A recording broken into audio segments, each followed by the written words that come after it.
Welcome to Encounter, where we celebrate putting faith into action and community leaders who live out compassion, grace, and love. We're a program of the Broome County Council of Churches that addresses food insecurity through CHOW and the Greater Good Grocery, provides hospital and jail ministry, builds wheelchair ramps, and assists neighbors with transportation and shopping services through Faith in Action volunteers. We invite you to the conversation. Encounter your neighbors as we learn to walk together in love and kindness. Good morning and welcome to this week's edition of Encounter. I'll be your host today because I'm the one with the tie. I'm Jeff Kellam, the Parish Associate at the Union Presbyterian Church in Endicott, the corner of Main and Liberty Avenue where I grew up. Today we're going to tell the story of an artist. Someone whose art was inspiring and entertaining, and then he declined into the darkness of addiction and realized that that darkness was going to overwhelm the gifts that he had to share, and he'd be denying himself as well as the audiences who enjoyed the art that he presented through his music. And then because he realized this darkness was pretty much killing him, he went home and closed himself in a room for days and cold turkey quit his addiction to heroin. Later, he also stopped drinking, and then through his redemption and gratitude for finding this light in his life, he wrote a jazz masterpiece called A Love Supreme. John Coltrane is his name. Now, many people like jazz. Many people are not so excited about jazz. Wynton Marsalis is probably selling a lot of tickets for this concert at the Anderson Center here at Binghamton University. But if you've never heard of John Coltrane, this story is fascinating. And if you are not at all into jazz, don't worry. We're talking about the humanity of an artist whose album called A Love Supreme is probably one of the most important albums in the jazz discography. My guest today is Dante Stefano, who is a teacher at Union Endicott High School. He is a poet. He's been on Encounter before with not that much beard. We were in your living room, and Joe interviewed you about your poetry, and I remember two words that, my memory ain't great when you go back that far: Dad and Rivers. Have I got them right? You do, yes. Yeah. That was my first book, and that was a lot about the death of my father and a lot about the Broome County area and growing up, and the rivers figure prominently in that book. So. Right. And I remembered your voice when I saw you at the Tioga County Arts Council doing this wonderful event. Imagine 14 people sitting in folding chairs, listening as the needle drops on side one of a record, and then side two. No one says a word. People are just listening. No one checks their phone. Some heads are bobbing back and forth to the beat. Some people are tapping their feet. One person is feeling it in his body as he rocks back and forth. They were listening to A Love Supreme by this jazz saxophone player, John Coltrane. Tioga County Arts Council put this thing on in a room decorated with art inspired by the album. How'd this come to be? Well, I'm a lifelong jazz fan, and John Coltrane is my favorite jazz musician and kind of the figure in the arts who I find most inspiring and interesting.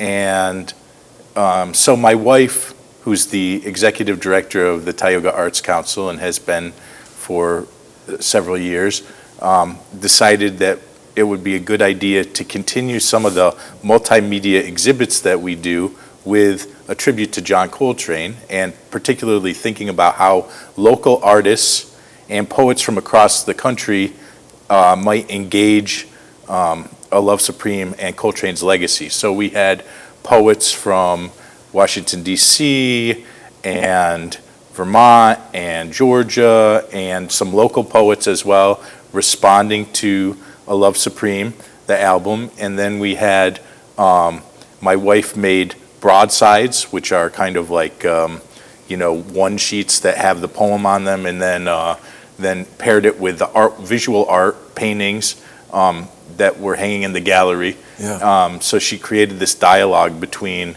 the music and the visual art. There was also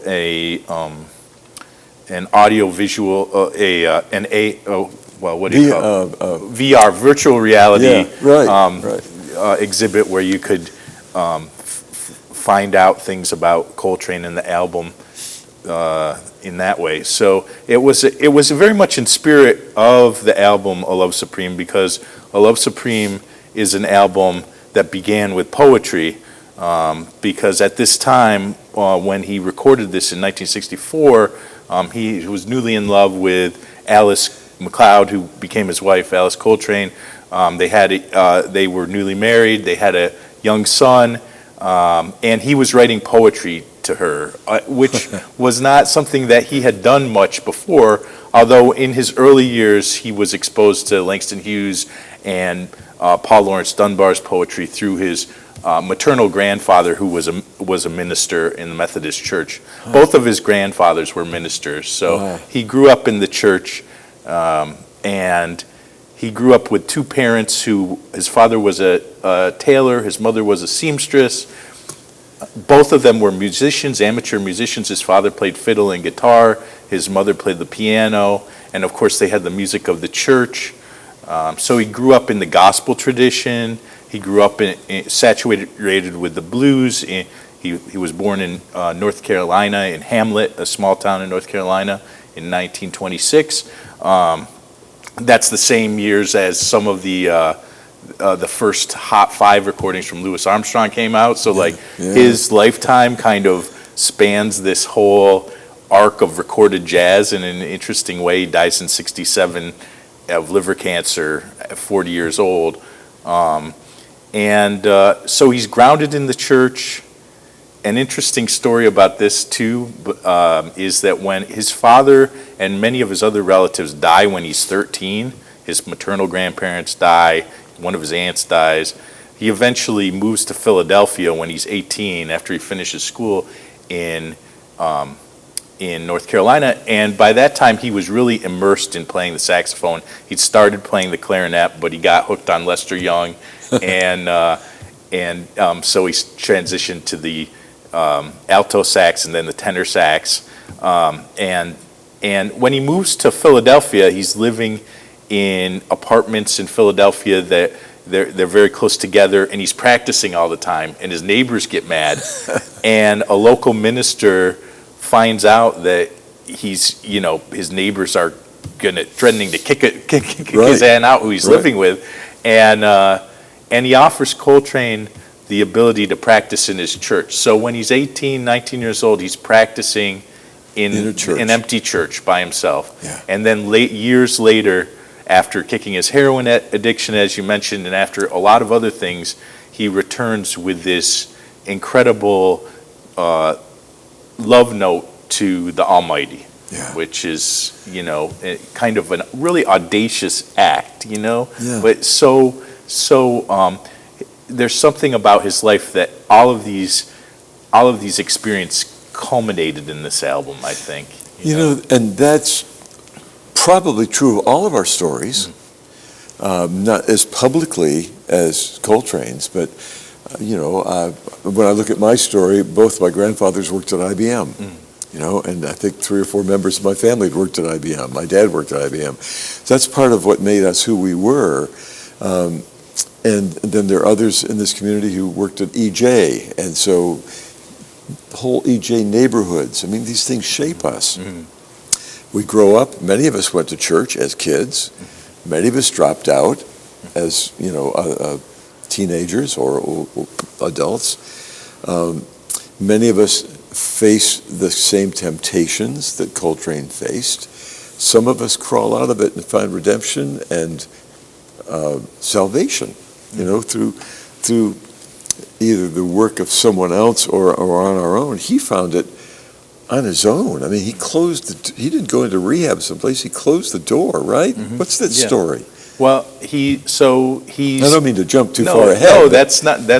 he gets into, like a lot of jazz musicians at that time, a lot of them idolized Charlie Parker, who was a heroin addict and was a revolutionary on the instrument. So, it's kind of like those cliches about poetry. You think about somebody like Dylan Thomas, who was a drunk, and equating like alcoholism with inspiration, or things like that are kind of a cliche, a trap that artists have fallen into. When you think about artists like John Coltrane, also you think about someone who's really intense, searching, and that type of personality can fall into addiction perhaps more easily, also given their genetics, right? So he starts his addiction when he's working with Dizzy Gillespie and Dizzy Gillespie's big band, and just a little bit before that, he gets addicted to heroin. He's also drinking heavily, and he gets kicked out of Dizzy Gillespie's band. He goes into Miles Davis's classic quintet, where he records Kind of Blue, which is probably the most famous jazz album of this time period, and he's got trouble. Miles Davis has troubles with addiction on his own, but eventually it becomes too problematic. By 1957, he realizes that he can't continue like this, and as you said, he quits cold turkey, which is incredibly hard to do. And then there's this process of realizing a kind of spiritual, kind of quest that began early in his life, but really, the velocity of it really picks up after he kicks heroin. And the constant through all of this is his love of music, and he's somebody who practiced all the time. When he was first married to Naima Coltrane, his first wife, if guests would come to the house, he'd be practicing, and if she wasn't there, he wouldn't open the door. He was practicing all the time. When he had gigs, he would be practicing in the dressing room before going on stage, or in the back of the club before going on stage. He was always playing. He was so inside the music that there's a kind of spiritual practice to that as well, a devotion through music. And Coltrane also had this belief in, always striving toward the good, and that music could create kind of happiness for people, and part of, he really gets to the bottom of a certain kind of expressivity in his playing. Mm-hmm. At the time in the 60s, when he's on Atlantic Records, there's some criticism of his playing. They call it sheets of sound. If you've listened to some of those albums, he's playing a lot of notes. Some jazz critics say playing too many notes, but he's trying to get everything out. There's an effusiveness that is also connected to the album A Love Supreme, trying to say everything that you can. And when you think about he dies at 40, there's that added poignancy and urgency to that. So, art kind of thresholds itself between restraint and effusion, and he's always kind of on the side of effusion, but he's also a technically very gifted and proficient player who's drawing on not only the jazz tradition, but also, Afro-Caribbean music, Indian music, Brazilian bossa nova, all kinds of world music, West African music. There were all these world music records that were coming out in the 50s and 60s that were inspiring these musicians. And then, of course, there were, Afro-Cubans in New York who were inspiring them too. So we talked about the addiction issues of many jazz musicians and rock musicians too, and I'm sure classical musicians as well, but certainly jazz, I think, has the reputation that goes back to the roots of jazz in pretty dangerous alleys and small clubs, and I think the movie Bird about Charlie Parker shows how the young musicians get sucked into this drug culture. And it's tolerated until it starts affecting performance. That's when Miles Davis and others start kicking people out of their bands because they can't depend on them. Right. So that's probably part of the Coltrane story is it's the addiction's getting in the way of the music. It's not inspiring. It's not recreational. It's a terrible darkness. Yeah. Let me just, we're talking with Dante de Stefano about this album called A Love Supreme that was showcased, I guess is a word, at the Tioga County Arts Council. I just want to read, this piece here. I'm sorry, I bumped into my microphone, making all kinds of noise. Coltrane writes the jacket notes here and says, "Dear listener, all praise be to God, to whom all praise is due. Let us pursue him in the righteous path. Yes, it's true, seek and ye shall find. Only through him can we know the most wondrous bequeathal." It's a word I don't use very often in my own life. During the year 1957, I experienced, by the grace of God, a spiritual awakening which led me to a richer, fuller, more productive life. At that time, in gratitude, I humbly asked to be given the means and privilege to make others happy through music. I feel this has been granted through his grace. All praise to God. And that's a theme which moves through this jacket note piece. And then he has the lyric to A Love Supreme, which you do not hear. But you do hear it because he plays it. He transposes the music. He has this poem in the liner notes, which Bill was just Jeff was just alluding to, and in the final part of A Love Supreme is 4 parts: acknowledgement, resolution, pursuance, and psalm. Psalm is the last part. The last part, he's playing syllable by syllable the poem on his horn. So he's kind of transforming poetry into pure sound, which poetry is pure sound anyway, but he's transforming music into language, which is actually the reverse of what he does on the first track, Acknowledgement, because on the first track, Acknowledgement, he solos and he goes through this 4-note pattern, which is basically a musical transcription of the phrase "a love supreme." Da da da da. He solos that over and over again. He goes through all 12 keys. He plays it in all these different registers, and then at the end of this long solo, he breaks into chant. And this is very unusual for a jazz record. Before this, there are other jazz records where this happens. But it's as if he's exhausted in acknowledgement the possibilities of musical expressiveness on the saxophone, or as if he's kind of earning through his devotion to music the ability to vocalize in chant, right? Yeah. So it's an instruction on how to pray in some ways, which is a really interesting thing to me too. Right. And the symmetry of that both the beginning part, acknowledgement, and psalm have to do with the nexus of language and music, right? And also prayer, and what prayer is, and how prayer is a corollary to both music and word. I mentioned when we were at the Tioga County Arts Council listening to this music, and then the discussion afterward among the folks who gathered there.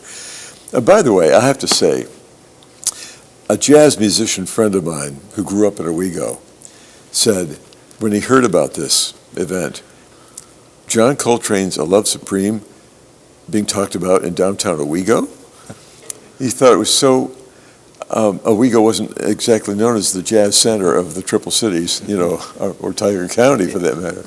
So, and I don't, this came out of an Owego resident who said, "What's this happening here?" And an interesting side note to that, Tioga County is where, in Candor, is where Moondog, the street musician and great jazz musician, lived for a long time. So there's that connection. And then for this album and the Coltrane Quartet, the classic Coltrane Quartet, they actually played on Susquehanna Street in Binghamton in 1962 or 63, October of one of those years, at Gentleman Joe's, which was a club on Susquehanna Street. I think the Press and Sun Bulletin has written an article about them. I know about it from a local guy who told me, who was a frequenter. A lot of young Italian guys would go there. So it was in the Italian neighborhood. Right. But a lot of acts came through there, like B.B. King, and Coltrane was always touring.